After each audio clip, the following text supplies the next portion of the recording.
No, voy a recuperar mis tierras de Michoacán. ¿Y qué es lo que hace la condesa? Emprende una demanda legal contra la Compañía de Jesús, contra los jesuitas. Ella tenía 9 hijos, el mayor de ellos se llamaba Pedro, era el que ella estaba educando para ser conde algún día.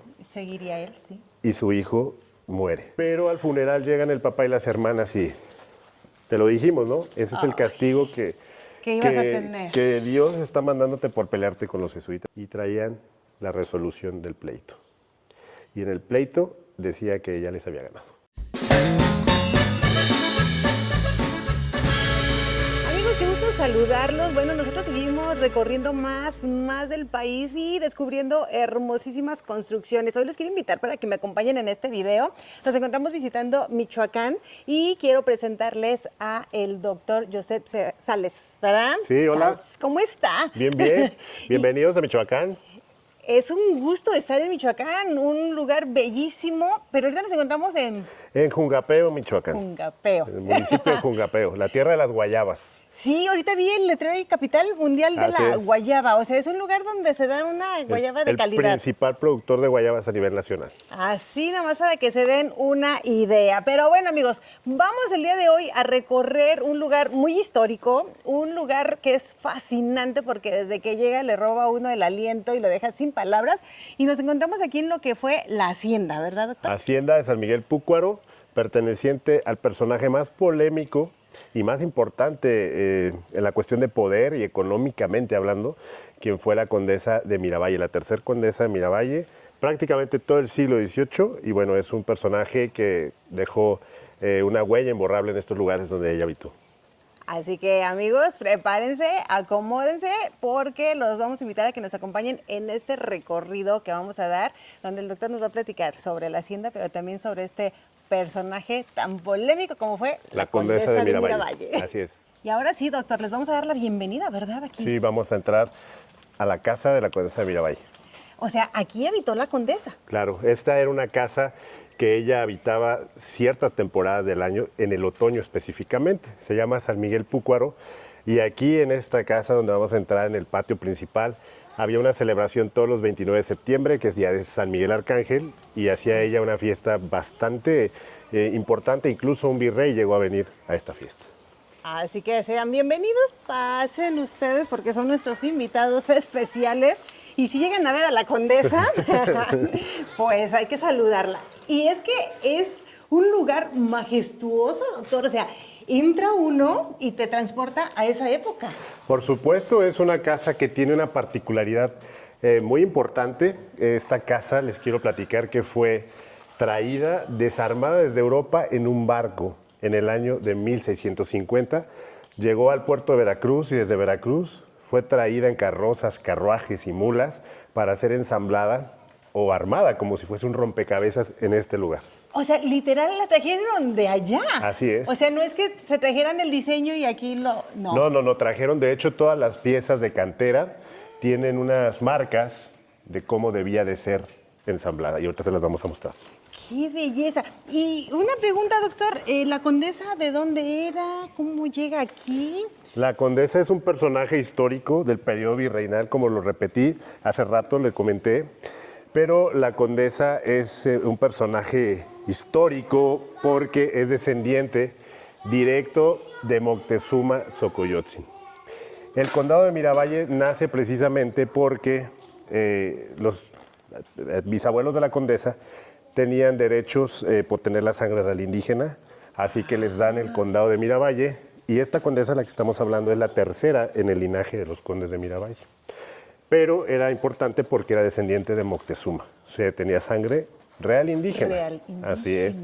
Ella pues ya, sus padres eran mestizos, pero tenía en su sangre los genes de Moctezuma.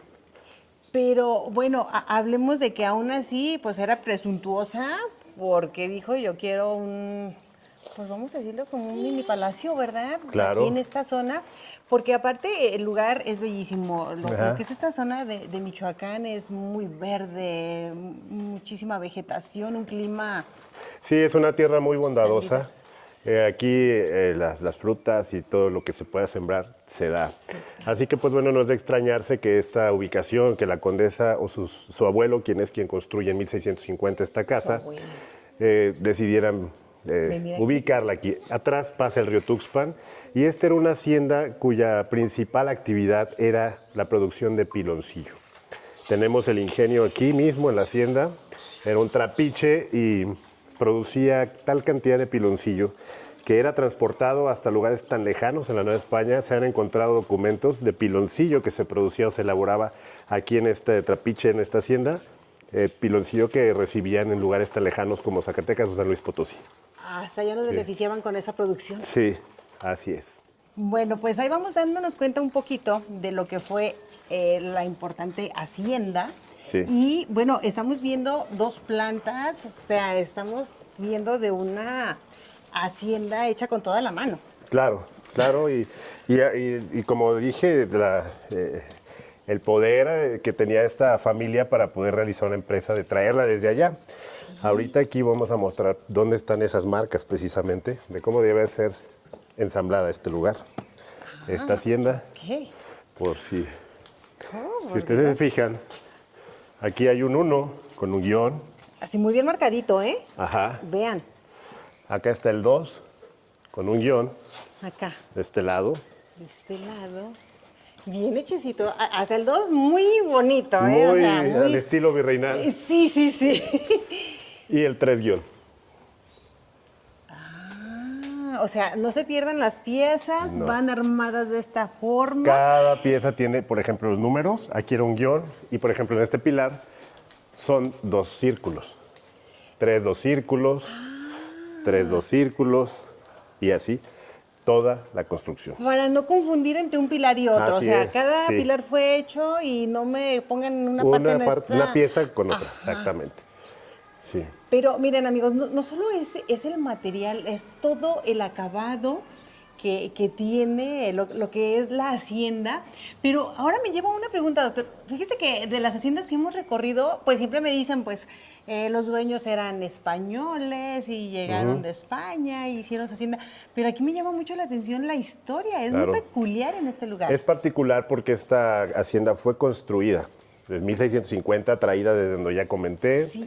Y bueno, pasó a manos de la familia de los Condes durante muchas generaciones, inclusive hasta que estalla la Guerra de Independencia. Es el bisnieto de la condesa, nieto de la condesa, perdón, quien le toca el levantamiento armado que se vivió con muchísima fuerza e intensidad en esta área. Y es en el año 1810 donde los insurgentes toman el control de la propiedad. La invaden y la arrebatan para convertirla en un cuartel de guerra. Hay una carta muy interesante en un municipio vecino de aquí que se localizó diciendo que este nieto de la condesa, Joaquín de Trebuesto se llamaba, él ordena sacar todas las cosas valiosas de las haciendas de la condesa, incluida esta, y resguardarlas porque un falso cura tiene a la región ardiendo en llamas. Entonces ya sabemos de qué se trata. ¿Quién Sí, era ¿no? el Así, falso cura? Ardiendo en llamas la ciudad. Entonces tiene una historia no solamente del periodo virreinal, de imaginarnos aquí a la condesa y a toda la corte virreinal en esas fiestas que hacían aquí, sino que también la importancia histórica del periodo de la Guerra de Independencia, porque después de que los insurgentes tomaran esta casa como cuartel, vino otro personaje en nuestra historia nacional a arrebatárselas, que era Agustín de Iturbide, cuando él era realista. Entonces, los insurgentes suben a la montaña que está aquí arriba, ¿Ah, sí? sí, que le decimos el Fuerte de Cóporo, y Agustín de Iturbide se queda como un bastión realista con la propiedad. Así nomás. Así es. Así pasaban las cosas en aquel entonces y entonces podríamos decir que tuvo 200 años de mucha producción, Claro. de ser una hacienda próspera, productiva. Claro. Sí, claro. La producción a su máximo alcanzó el periodo del siglo XVIII con la condesa Miravalle. Aproximadamente el año de 1645 al 1777, que es cuando ella muere, es cuando la producción en esta hacienda es pues, cuando es más próspera. A partir de ahí, pues viene el periodo vienen los descendientes de la condesa que no le meten tanto empeño porque no la visitaban tanto como ella. La condesa dejó una huella imborrable en todos los sitios donde ella vivió por su vida tan polémica que vamos a comentar después, pero los descendientes no querían venir mucho a estos sitios debido a la estela y a la mala reputación que la condesa dejó, ¿sí? Entonces podríamos decir que fue querida por unos y odiada por otros. de hecho, así es. Esa es una frase que siempre digo, odiada por muchos, querida por pocos. Así es. Mejor dicha. Así es. Y la condesa era un personaje tan importante que hoy en día la colonia Condesa de la Ciudad de México se llama Condesa gracias a esta condesa, porque su casa estaba ahí.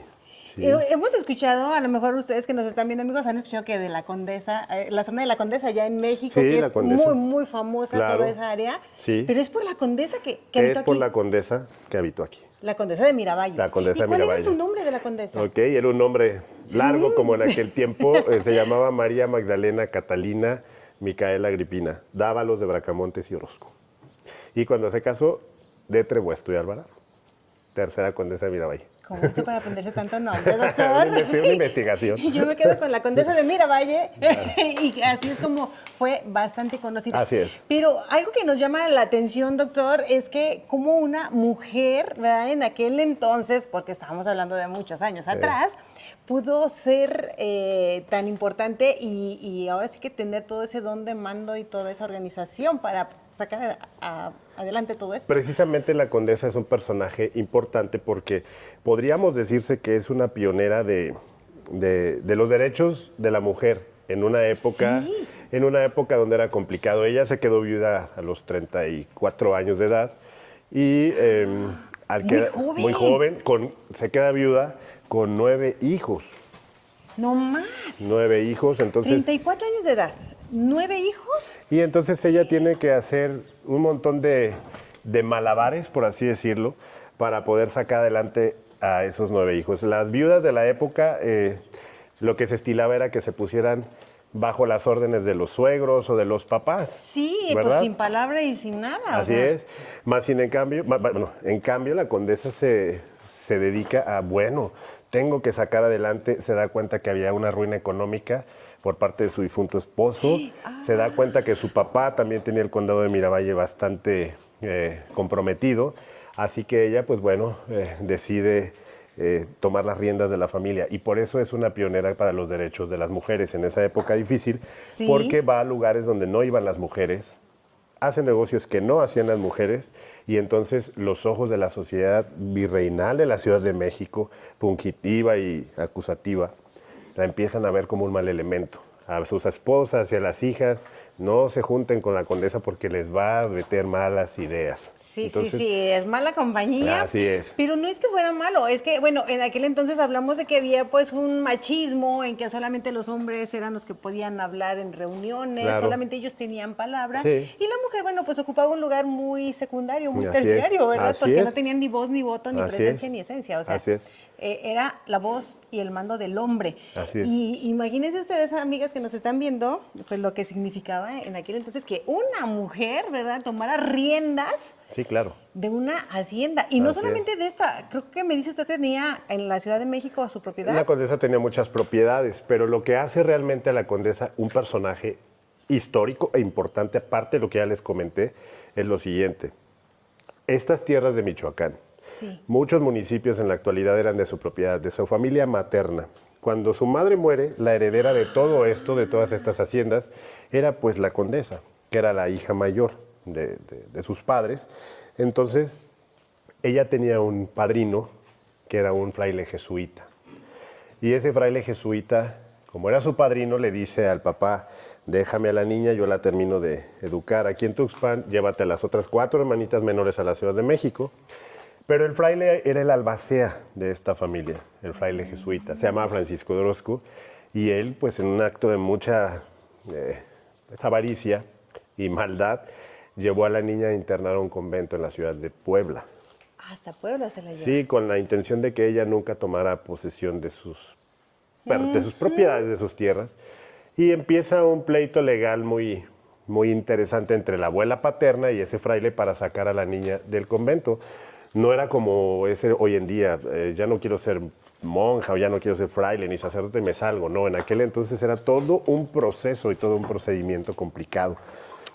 Y es precisamente, tardan en sacarla, la sacan, ella se casa, es educada por su abuela, que era la primera condesa de Miravalle, pero cuando ella se queda viuda años después, se da cuenta que hay una ruina económica, como lo comenté. Sí.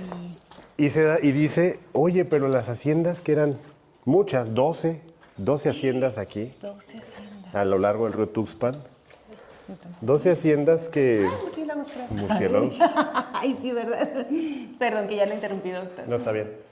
12 haciendas que eran muy prósperas por la producción del piloncillo, además tierras de sembradío y de ganado. Si quieren, vamos a... Así es. Para que puedan ver. Bueno, vamos a hacer una pequeña pausa en la plática. Lo que pasa es que nos decían que entráramos a esta habitación en donde aún podemos ver en las paredes, doctor, la decoración de Sí, aquellos claro, años. es la decoración original del siglo XVII. ¿Del siglo XVII? Del siglo XVII, y si se fijan, no es un tapiz, sino es pintura, está pintado a mano. Sí, no es un tapiz, amigos, está Y realmente maravilloso. esta habitación es simbólica o interesante porque era como la sala de estar. Era aquí donde la condesa recibía a sus invitados importantes, donde a lo mejor tomaban café o té y hacían negocios. O sea que si la condesa estuviera viva, aquí nos hubiera recibido. Así es. Ay, así. Era un lugar importantísimo esta sala. Así es. Y aquí en la segunda planta. Claro. O sea que solamente entraba gente de Sí. mucha confianza Claro, y para ella, claro. gente muy, muy importante. De hecho, la ¿verdad? distribución de la casa tiene las habitaciones de una manera hasta cierto punto no muy viable para habitarla. La cocina arriba, el comedor abajo. A lo mejor hemos encontrado ya algunas posibles causas o por qué está así distribuida, pero pues bueno, está extraño. Sí. Bueno, pues bellísima habitación. Aquí nos damos una pequeña idea de lo que eran estas hermosas habitaciones. Claro. Y esos detalles que tienen en las paredes. Y bueno, doctor, continuando, entonces cuando ella se da cuenta de todas esas deudas que Sí, venía claro. de la familia. Ya viuda, se da cuenta que hay una situación económica importante, que tiene sus 9 hijos, y aquí viene la parte jugosa de la historia de la condesa. Ay, qué bonito. La condesa recuerda sus tierras, todo esto, y se da cuenta que los jesuitas están siendo prósperos con el dinero de lo que realmente le pertenecía. Que dice, yo con deudas. Y ellos, sí, claro. Y mis hijos no puedo dejarlos endeudados. Así es. Aquí el detalle es que ella se pone nerviosa cuando los títulos nobiliarios tenían que pagar una renta todos los fines de año. Y para el año de 1737, ella se da cuenta que no tiene el dinero suficiente para pagar Y que había deuda ahí. que tenía que pagar la renta del título. Y si no pagaba la renta, pues se los descansaban y se los podían incluso rentar a otra persona que quisiera el título. O sea, le quitaban su título de... Del conde, o sea, el título del condado. Entonces, la cuestión ahí es que ella, esa hubiera sido una humillación siendo quienes eran, ¿no? No, claro. Además, la renta del condado de Miravalle era la más cara, porque eran los condes más importantes. O sea, valía más. Sí, entonces ella decide rentar su casa al virrey. Estaban haciendo una reforma en el Palacio Virreinal en aquel entonces, y el virrey necesitaba colocar a toda su corte. Entonces ella ve la oportunidad y le renta su casa con la finalidad de que con la misma renta que el virrey le iba a dar, ella pagar la renta del título. Ah, ok. ¿Okay? Y lo hace. Su casa es lo que en la actualidad es la Embajada de Rusia en la Ciudad de México. Entonces esa es la casa que ella le renta a los virreyes. Bueno, pero se da cuenta que para el próximo año no va a poder conseguir esa cantidad de dinero. Y es cuando dice, no, voy a recuperar mis tierras de Michoacán. ¿Y qué es lo que hace la condesa? Emprende una demanda legal contra la Compañía de Jesús, contra los jesuitas. Entonces, imagínense el escándalo en la Ciudad de México. A los jesuitas en Europa, quien los demandaba siempre perdía.